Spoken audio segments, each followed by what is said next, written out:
When I was told by the registrar's office that my marriage certificate was fake, Daniel Collins was at that very moment holding a child who looked remarkably like him and announcing that the boy was the sole heir to the Collins family fortune.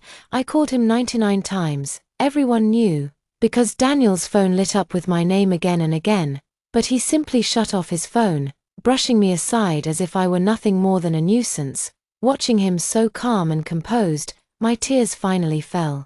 4 years of love, and this was all it amounted to, so I let go. Quietly, I burned our marriage certificate and walked away without looking back. From that day on, there would be no more Mrs. Collins. Soon after the press conference ended, I received a message from Daniel. "Come see me, I can explain." I stared at the message for a moment, then let out a tired, bitter smile.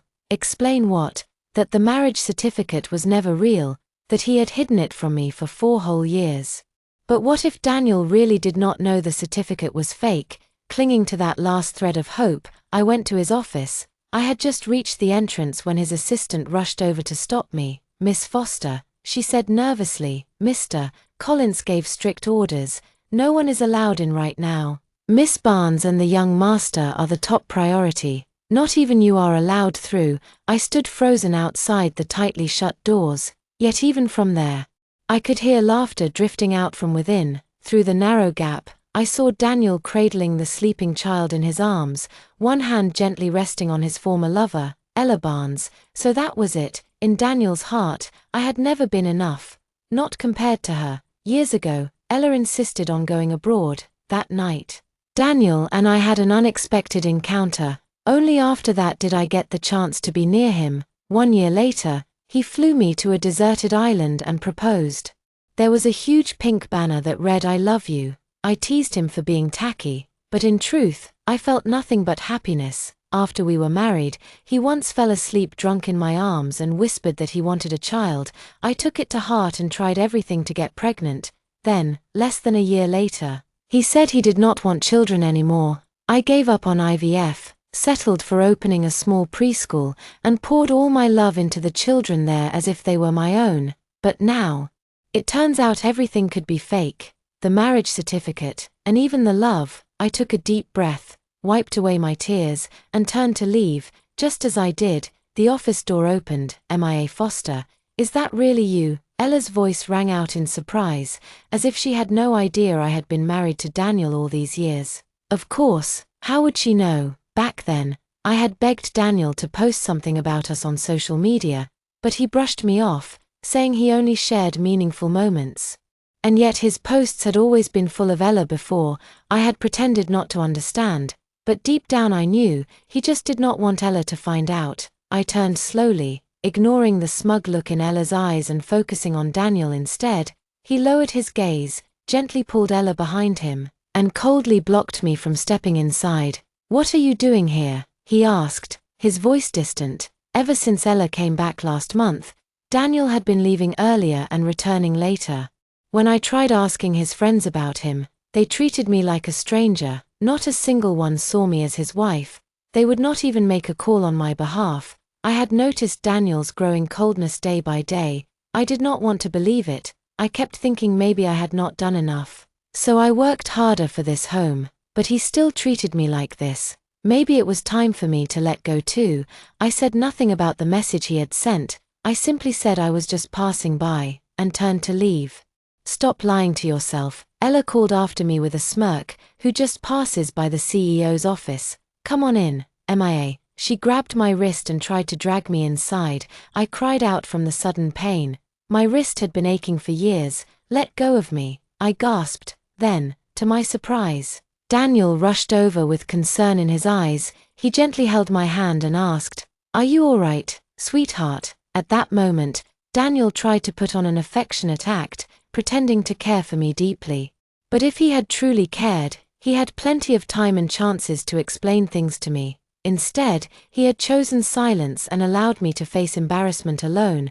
I pulled my hand away from his and ignored the way he winced, quietly rubbing his wrist where I had shaken him off. Ella stood frozen, her face pale with disbelief. She stared at the two of us and stammered, "Wife, you two are married?" The veins on Daniel's forehead bulged instantly.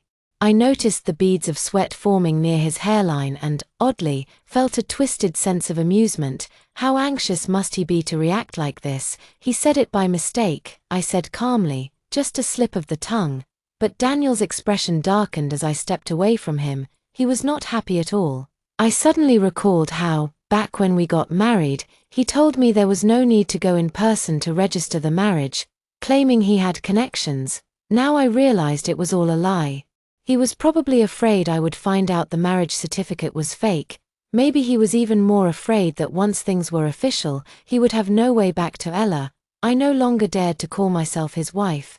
Perhaps now he could finally be with Ella as he wished. I did not want to argue. I simply turned to look at the child. His features so clearly resembled Daniel's. My body froze. I remembered the early days of the kindergarten. No parents wanted to be the first to enroll their children. It was Daniel who brought this little boy to me, asking if I could raise him from the start, because they saw how devoted I was to caring for him. Other parents began signing up, and that was how my kindergarten slowly came to life. But never did I imagine the child was Daniel's own son. I looked at him in disbelief, but he would not even glance in my direction. His eyes were locked on Ella. "Daniel," I said, holding the child tightly, "what does this mean?" Ella rushed forward suddenly, falling to her knees in front of me. "If you are angry, be angry at me. Do not take it out on my son. I am his mother. My heart aches for him." Tears streamed down her cheeks as Daniel helped her up, and she clung to him as if she belonged there. But I was the one who raised that child. I was the one who learned to test bathwater temperatures, mix formula just right, and stayed up through nights of fevers and scraped knees, my heart pounding with fear, for 4 long years. I gave everything I had. Ella had not lifted a finger, yet now she had the audacity to say she was the one in pain. I turned to Daniel, seeking even a flicker of understanding, but all I saw was coldness. His earlier concern vanished like smoke. "You have made enough of a scene," Daniel said sharply. "I trusted you because you were patient and kind. That is the only reason I let you raise him. What happened to you?" He turned to Ella and added gently, "Do not worry. I check in on him every day when I come to and from work." With that, Daniel refused to meet my eyes again. He carefully took the boy from my arms, and in that moment, I could only stand there, watching the 3 of them, a picture of what others would call a happy family. I remembered one snowy day when I asked Daniel to come pick me up. He hung up on me as soon as I mentioned the kids were already dismissed. I had to walk home through the snow and wind. I ran a fever for 3 days. And when he finally called, it was only to remind me not to forget the next day's lesson for the children. I had thought maybe our argument from a few days before had upset him. I never imagined he would still come every day, not for me, but to see whether his son was present. I used to believe, so foolishly, that I had a place in his heart. I thought his gestures meant something, but now I knew the truth. He had been watching his son, not me. I turned away and wiped my tears as fast as I could. I scolded myself bitterly for raising someone else's child for all those years, for giving my all to a life that was never mine. 4 years, and this was how it ended. So be it. Even the marriage certificate was fake. At least now, it was not too late to walk away. I no longer wanted to argue. I just wanted to leave everything behind and focus on building the kindergarten I had worked so hard for. Daniel would go back to Ella. That much was clear, but just as I turned to go, Ella's close friend, Grace, appeared at the door, blocking my path. She looked me up and down before smirking. "No wonder you asked me for low side-effect birth control," Grace said loudly. "So it was for your little affair, huh?" I froze. She was holding a small bottle in her hand. I recognized it immediately. It was my daily vitamin supplement. Grace chuckled and turned to Ella. "Ella, you have no idea how much Collins loves you. Ever since you went overseas to have the baby, he has not so much as glanced at another woman. He only kept MIA around, every week. He flies over 10 hours just to take care of you and the baby. I have to say, I have never seen a man so loyal." I was so jealous, as she went on. I saw Daniel's face turn pale, his expression growing more and more ashen with every word. There was a time when I would cry and shout, demanding answers from Daniel, even pulling out our marriage certificate just to make a point. But now, I had nothing left to show. I just stood there quietly, without a word or a tear. Daniel looked at me and, for the first time, seemed uneasy. He quickly turned to scold the woman standing nearby. "What are you doing here, Qingyang, if you have nothing to say? Then leave." Caught off guard, Zhong Qingyang was silenced and forced to walk out, her face twisted with frustration. Before Daniel could say anything more, Ella jumped in, her voice light but full of hidden malice. "Good thing I used the medicine Qingyang developed. If I had gotten pregnant by accident, that would have been a real mess." She turned to me with a smug smile. "Emie, please do not take it the wrong way. Daniel only ever asked me for it once. Every other time, it was all me.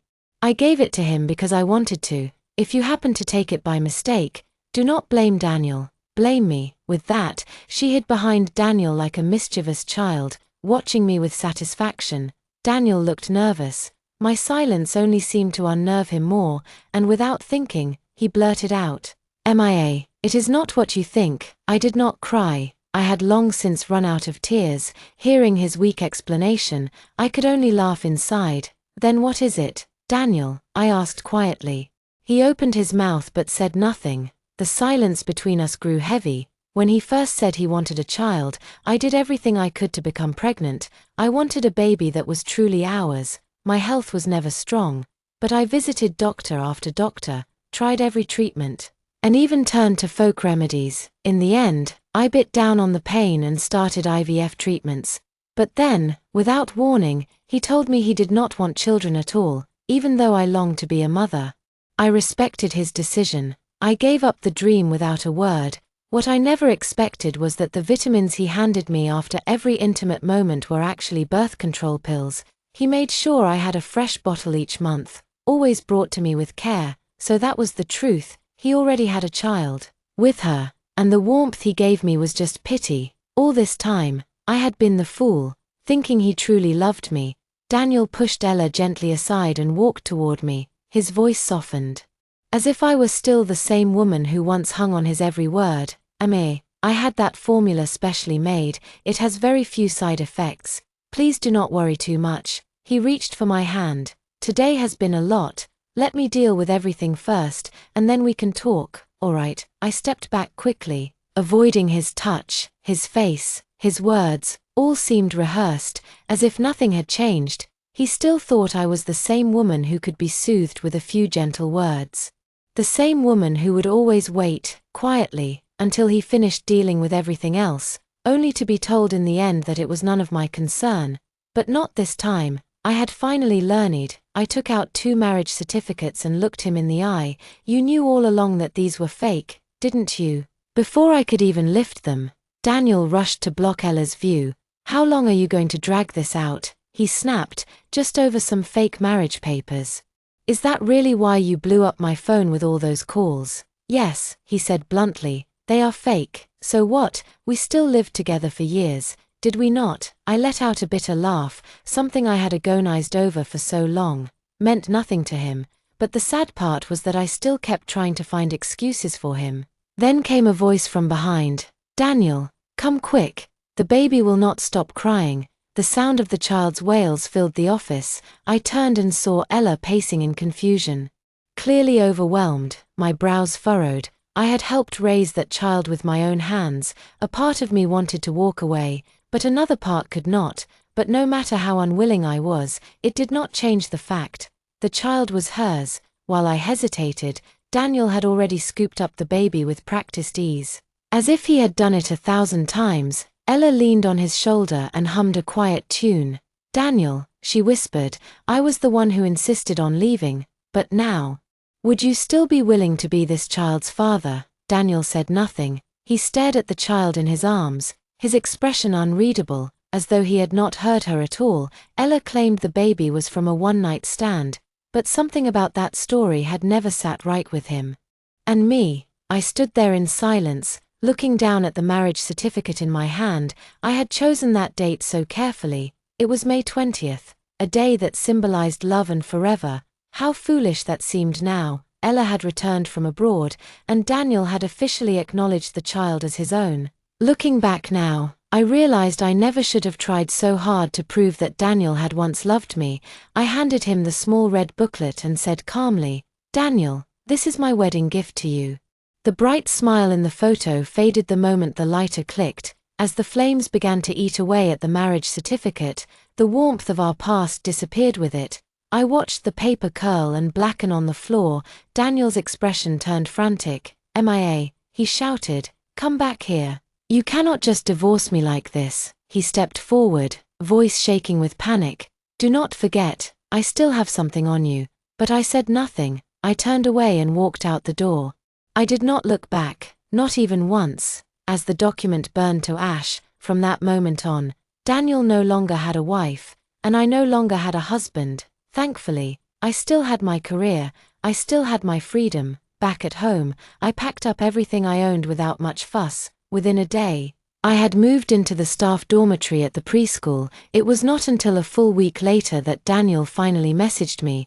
"Why did you take all your things, even if we are fighting?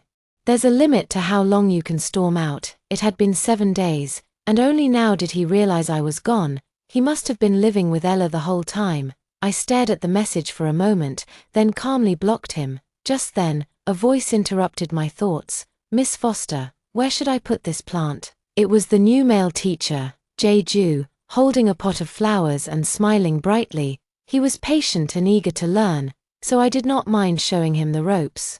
We walked through the preschool together as I explained things to him. When we turned the corner and reached the swings, I stopped in my tracks. This was where Daniel once pushed me late into the night. I still remembered his voice, laughing softly behind me, saying he would push me like this even when our hair turned gray. But in just 4 short years, he had found someone else to hold. I stood there, lost in thought, staring at the swing.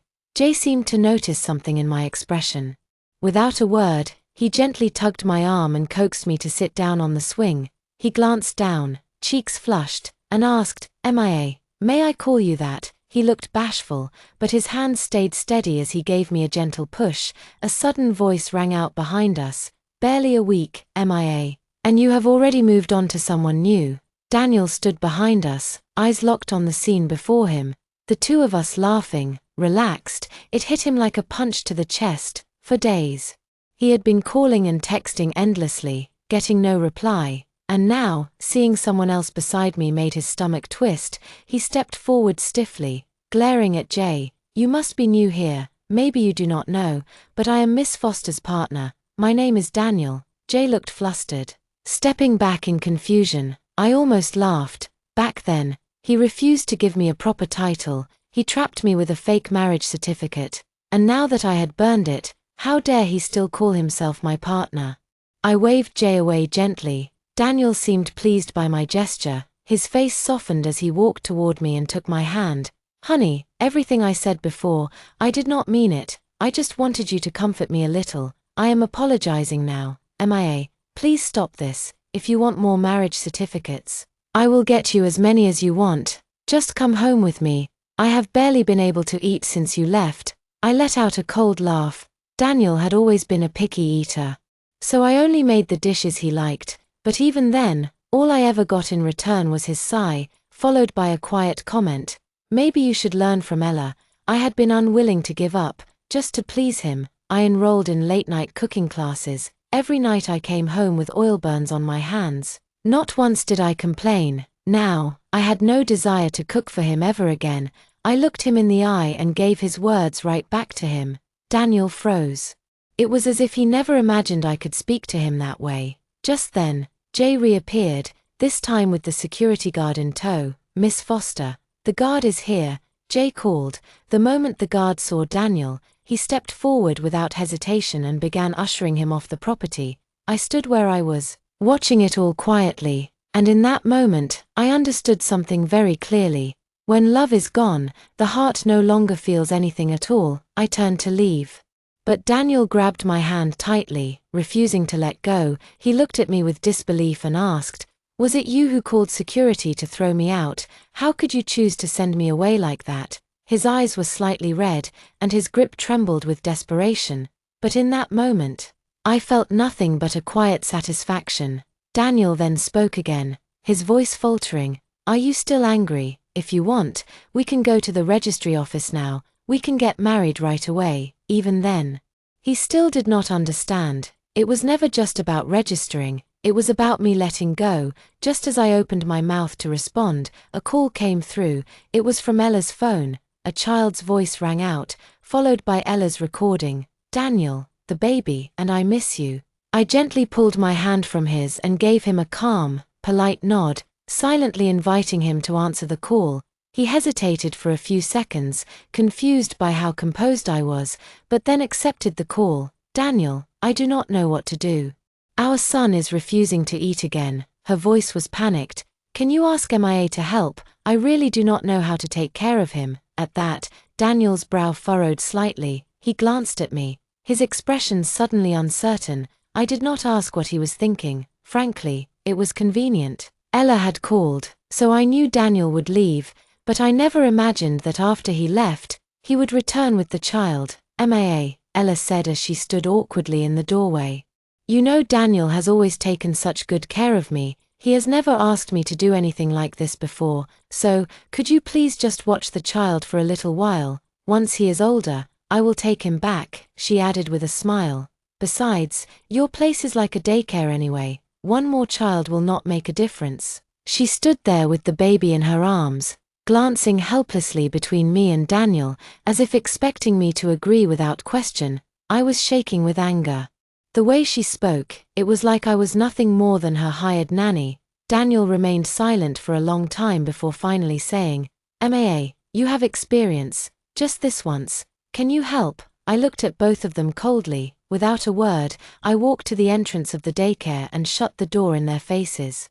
I was no saint. Even as Daniel called my name over and over again behind me, I did not turn around. I simply walked away with Ju Jiayang. Since the staff dormitory was inside the daycare compound, Ju Jiayang, using the excuse of being new, asked me to show him around a bit. We wandered the nearby streets, and as we passed a small lounge bar, he invited me in with a warm smile. It had been so long since I had truly relaxed. Something in his voice made me say yes without thinking. Inside the bar, Ju Jiayang kept his distance. He asked about my work, curious about the stories inside the daycare.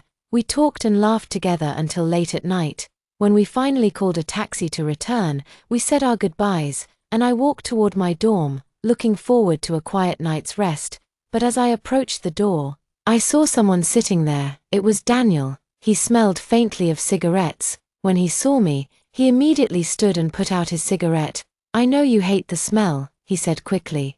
"So I only had a few." I let out a bitter laugh. "A few, or just enough before coming home to your child. You should go. You are not welcome here." I opened the door, ready to go inside without another word, but there was no sound of the door closing. I turned back and saw Daniel had shoved his hand into the doorframe in a panic. He winced in pain, his fingers turning purple from the pressure, but he still refused to move. "Let go," I said calmly. "I need to rest." I waited, expecting him to realize how pointless this was, but his eyes filled with tears as he stared at me, overwhelmed. "MIA, he pleaded. "What happened to you? Why did you change the moment Ella came back?" He took a shaky breath. "And that guy from earlier, you were out late with him. You are my wife.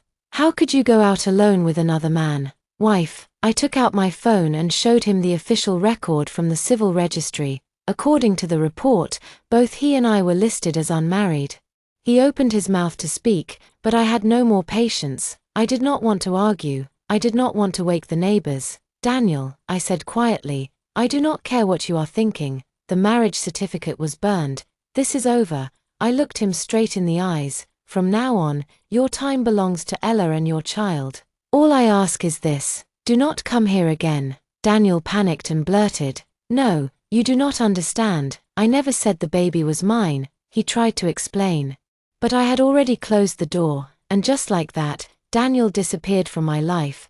Daniel could not quite remember how he got home that night. All he could hear, echoing again and again in his mind, were Mia's words, "Daniel, you must be tired. Come and rest." Over the past few days, Ella had hinted, sometimes gently, sometimes boldly, that she wanted to share a bed with him, but Daniel always felt uneasy. One evening, Ella whispered softly, "Daniel, what are you still hesitating about? You were not like this on the yacht that night." Daniel had spent his 26th birthday on a luxury cruise, but he distinctly remembered leaving that ship early. He glanced at Ella, confused. She took his silence as encouragement and leaned in, resting her body lightly against his. "Daniel," she murmured. "After I accidentally got pregnant back then and left, I could never forget you. I missed you terribly all these years." She gently pressed her back against his chest and added, "Now that Mia has left on her own, we should stop wasting time. Don't you think?" Ella could not see the cold look in Daniel's eyes. He stepped back, his voice distant. "I have work to take care of at the office." He peeled her hands off his arm and walked out without looking back. The next morning, the preschool buzzed with the usual energy. I stood at the entrance, helping the children through the gate, when I spotted Daniel standing nearby. He was holding a large bouquet of flowers. Standing upright and still, "Mia," he called out, "last night I saw the photo album you left at home. That album had captured the happiest moments of my life. When Daniel filled a whole truck with blue roses for me, and when he clumsily tried to clean the house just to surprise me, I had left it behind on purpose. I had no intention of taking it with me, because the past no longer mattered, but that did not give Daniel the right to bring it back to me." Daniel opened the album and began flipping through it as if the memories could fix what was broken, but when he saw the indifference on my face, his voice softened. "Mia, I know it was always you chasing after me. Now, I want to be the one chasing you." He paused, his tone sincere. "The child. He is probably not mine. Back then, I was confused. I thought he was and brought him in. But now I realize no one is more important than you." He quickly added, "Not that I want to chase you just for a baby. We have always been more than that, haven't we?" Daniel's voice grew more passionate. He leaned down slightly to look into my eyes. "Mia, please, give me another chance. I will not propose to you on some deserted island again. This time, I want the whole world to know that you are my wife. The whole world." Back when I called him 99 times, he stood in front of the entire press and dismissed me as a harassing caller. And now he dares say this. I gave a faint smile and reached out to take the photo album from his hands, thinking I was finally softening. Daniel took out his phone to call a restaurant, but before he could dial, he looked up and saw me calmly feeding every single photograph into the shredder. He stood frozen, his eyes wide in disbelief. Dropping to his knees, he scrambled to collect the shredded remains, his eyes rimmed with red. "Mia, if you do this, we will not even have memories left." He knelt there on the ground, paying no mind to the people walking by. All he could do was desperately try to gather the fragments. "There is no need for memories," I said coldly, "because we have no future." Just then, a sharp voice rang out. "Mia, how dare you seduce the father of my child?" Ella stepped out of a nearby car. The first thing she saw was Daniel kneeling on the pavement. She stormed over and began shouting wildly to the crowd gathering nearby, "Everyone look at this. This woman seduced my child's father, and she still has the nerve to teach children." Hearing the commotion, Ju Jiayang, one of the preschool teachers, hurried outside. Seeing Daniel and Ella, he instantly stepped in front of me protectively. "Can you not tell Mia wants nothing to do with you?" he said sharply. "Why keep showing up in front of her?" Then he turned to Ella and added, "And you, lady, our teacher Miss Foster has absolutely no interest in your aging man. Maybe you should take a hard look at yourself instead." Daniel slowly lifted his head, and when he saw Ju Jiayang showing off in front of me, a dark shadow passed over his eyes. Without a word, he stood up and kicked the broken shards on the floor into his coat pocket. By the time he looked up again, his expression had returned to that polite, refined look he always wore in public. Daniel said coldly, "A kid like you, fresh out of school, thinks he can win over my wife." At the word wife, Ella's gaze locked on me, her eyes burned with growing resentment. Ju Jiayang clenched his fists at those words. He stood frozen for a moment, then lost control and swung his fist straight at Daniel. The punch landed hard, splitting Daniel's lip. But Daniel refused to back down. He grabbed a nearby vase and lifted it high, aiming straight for Ju Jiayang's head. In the chaos that followed, vases shattered, flowers flew, and broken stems covered the floor. The once peaceful room was now a mess of petals and glass. Ella screamed, "Daniel, are you hurt?" She rushed over, trying to shield him, but Daniel shoved her harshly. sending her crashing to the ground. She let out several painful cries, but Daniel did not even look her way. Seeing this, Ella turned her fury toward me, her voice shrill with rage. "You wretched woman, how long do you plan to cling to him?" Zhu Jiayang, hearing her insult, slapped her hard across the face. Without missing a beat, he turned back to wrestle with Daniel. "Enough," I shouted. Daniel, panting heavily, finally stopped. His years of boxing had given him the upper hand, but Zhu Jiayang's head was already bleeding. If they kept going, they would tear my entire kindergarten apart. "Everyone, get out. Zhu Jiayang, go to the hospital and have your head checked." Daniel turned to look at me expectantly, waiting, perhaps for a word of comfort, a gesture of concern, but I said nothing. "Daniel, let me help you," Ella said quickly, scrambling off the floor and rushing to his side. Daniel pulled away from her hand as if it disgusted him. Flinging it aside, he pressed his lips together, watching me as I gently wiped the blood from Zhu Jiayang's forehead. A bitter sneer tugged at his mouth. "What? You cannot afford medical care. Maybe I should show you some pity and cover a real hospital bill." When I ignored him again, he turned and left quietly. Ella, covering her face with her hand, bit her lip and followed him out, ashamed and defeated. After that, Daniel came to the door every day. Sometimes he brought flowers. Other times, he left handwritten letters. I threw every single one away right in front of him. "MIA?" he asked one afternoon, his voice low. "What will it take for you to forgive me?" The old me would have answered before he finished the question. I would have softened the moment I saw his eyes, but not anymore. The moment I stepped out of that office, I let go of all my expectations. Daniel never got an answer. Eventually, he left with his shoulders slumped and his spirit broken. But Ella's harassment did not stop. She sent vicious voice messages, and even worse, she mailed animal carcasses to the kindergarten. More than one parent came to complain. Some had already started to withdraw their children. Every day became a battle, and just when I thought it could not get worse, I found Daniel passed out drunk at my doorstep. He was slurring my name under his breath. I was afraid he would cause a scene in the hallway, so I had no choice but to drag him inside. "Daniel," I said firmly, "I have made myself clear. I do not love you anymore. Can you please disappear from my life? And could you control your wife? Stop letting her smear dirt all over my kindergarten." I sent him all the chat logs and evidence. The moment he saw them, he sobered up instantly. "She is not my wife," Daniel said, his voice shaking, "and I had no idea she did this. I have not even been to her place since everything happened." He took my hand and gently led me to the couch. Then, without warning, he dropped to his knees in front of me. "I really was wrong," he said softly. "I was fooled too.